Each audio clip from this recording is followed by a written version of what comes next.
Oke lur, bismillahirrahmanirrahim. A'udzubillahi minasyaitonirrajim.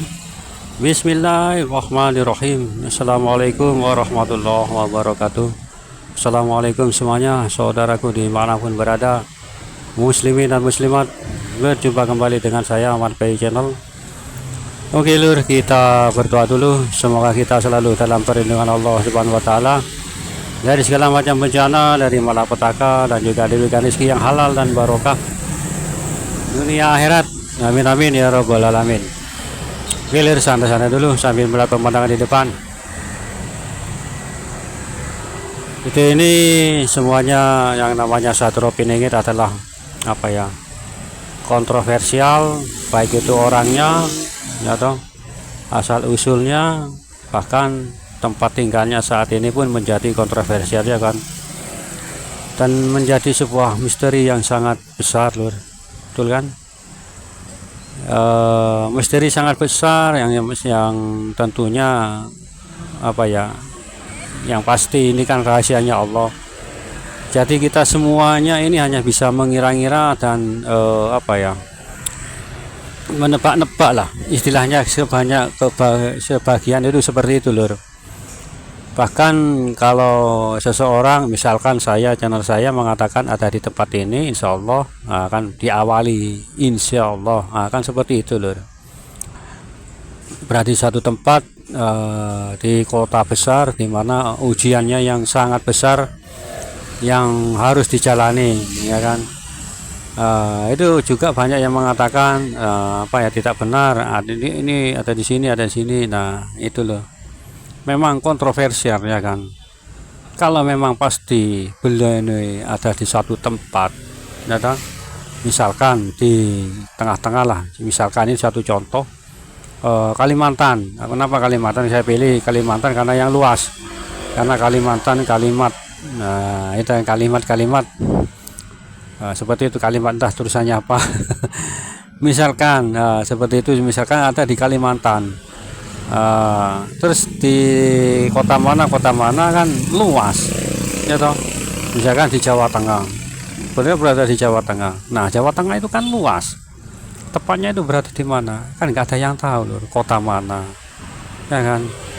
Jawa Barat itu juga ya toh, Jakarta. Nah, itu Jakarta mana, sebelah mana kan, seperti itu, jauh, maksudnya luas gitu loh.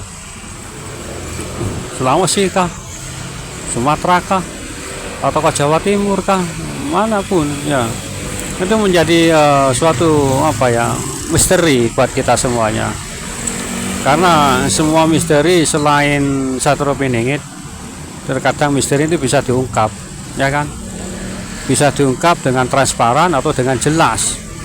Tapi kalau ini Satrio Piningit ini nggak ada yang bisa jelas ya kan, nggak ada yang jelas lur. Karena kenapa nggak ada yang jelas? Karena ini adalah satu lur, rahasia ya toh, rahasia Allah yang menyembunyikan. Jadi siapapun nggak ada yang tahu gitu, termasuk saya sendiri. Nah, kalaupun tahu, nah berarti kan sudah keluar ya toh. Kalau ada yang tahu, satu orang pun yang tahu, berarti itu berarti proses pingitannya selesai ya kan.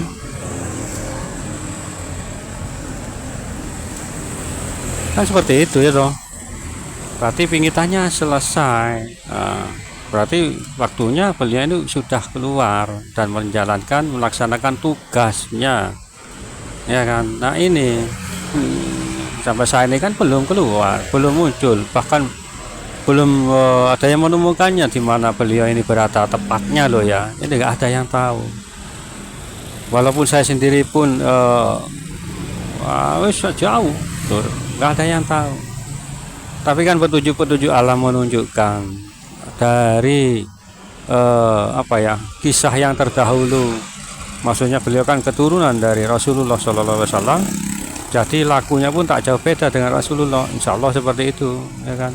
Dimana ujiannya beliau ini di sekitarnya, musuh-musuhnya pun orang-orang terdekat ya kan, dari pamannya, atau ujiannya itu seperti ini, seperti itu ya kan. Kan di kota Mekah itu lur pusatnya ya kan, keramaian di Arab sana, ya kan. Jadi kalau di Indonesia sih mungkin ya yang hampir sama di kota besar, entah Jawa Barat ya toh, Jawa Tengah ataupun Jawa Timur kan di kota-kota besar. Pilihan ini karena kenapa kota besarnya itu ujiannya komplit, konkret, ya kan. Kan zaman sekarang kan yang paling berat kan ujiannya apa? Ekonomi, nggak ada lagi loh, ya kan. Ekonomi zaman sekarang ini, dimana kita semuanya mencari duniawi yang sangat menggebu-gebu, ya toh, kan seperti itu. Apapun, ya kan, apalagi lapangan pekerjaan sulit sekarang, ya kan. Kalau nggak punya orang dalam, teman misalkan, saudara misalkan, ya kan. Kalau seperti itu loh. Jadi ya itu tadi sulit menemukannya. Karena beliau ini adalah sang yang bukan disembunyikan, sebetulnya enggak. Kalau di dunia sih enggak sembunyikan, beliau pun enggak sembunyi, tapi dirahasiakan oleh Allah jati diri beliau. Karena kalau tidak dirahasiakan, nah ini menjadi beliau ini terancam, gitu kan.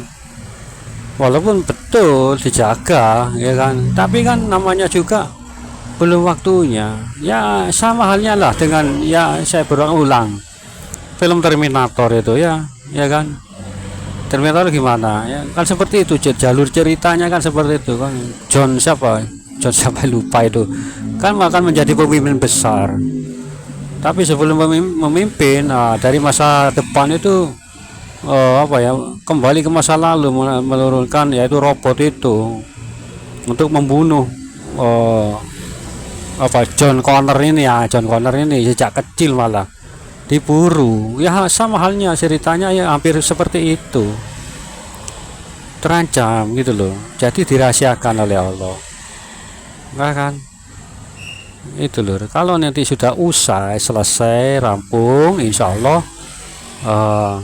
akan dibaiat dan selesai seperti itu, dan kita pun bisa akan insya Allah menjumpai beliau nantinya. Nah itu loh, seperti itu.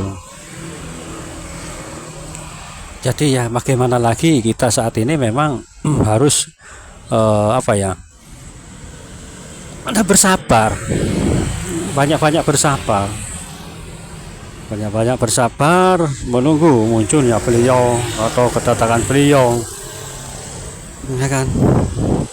Apalagi saat ini kan ujiannya, saat ini kita kan masih terlena, ya kan, masih terlena dengan duniawi, termasuk saya. Saya bukan orang munafik ya, terus terang saja ya, juga saya yang namanya di dunia ya seperti itu, ya kan. Ya makanya itu kita zaman ini memang zaman terakhir ini, saya kira ini seperti itu, perkiraan saya itu seperti itu lur. Zaman akhir. Apakah ada teknologi lagi? Mungkin, Allahu alam, kan. Itulah sebabnya kita saat ini terombang-ambing, karena memang ketidakpastiannya ini ya, kita ini seperti bingung, ya kan. Ditunggu itu nggak muncul, kalau ditunggu itu ya seperti itu ya gimana lagi, ya kan. Kita ikuti saja alurnya, alur kehidupan kita ini, ya toh, bagaimana selanjutnya atau seperti apa, Allahu a'lam, ya kan. Kita sambil menunggu ya, kita jalani kehidupan kita sewajarnya, selayaknya dan sebaik-baiknya, dan jangan lupa ibadahnya kita perbanyak, introspeksi diri, termasuk saya sendiri loh. Introspeksi itu memang berat, mengajak diri sendiri itu memang berat, ya kan. Benar kalau kita mengajak fisik, menyisir atau apa, bagus, tapi saatnya kita jangan hanya waktunya kita jangan hanya menyisir rambut, tapi sisirlah jiwa dan raga kita, ya kan. Menyisir rambut sudah sering kita lakukan, apalagi habis mandi, ya toh, biar terlihat ganteng. Kalau nggak nyisir kan kurang ya kan. Kalau habis mandi kan kita kan laki-laki kan ganteng gitu. Itu menurut istri-istri kita gitu loh. Allahu a'lam. Oke lur, santai-santai dulu sambil melihat pemandangan di depan.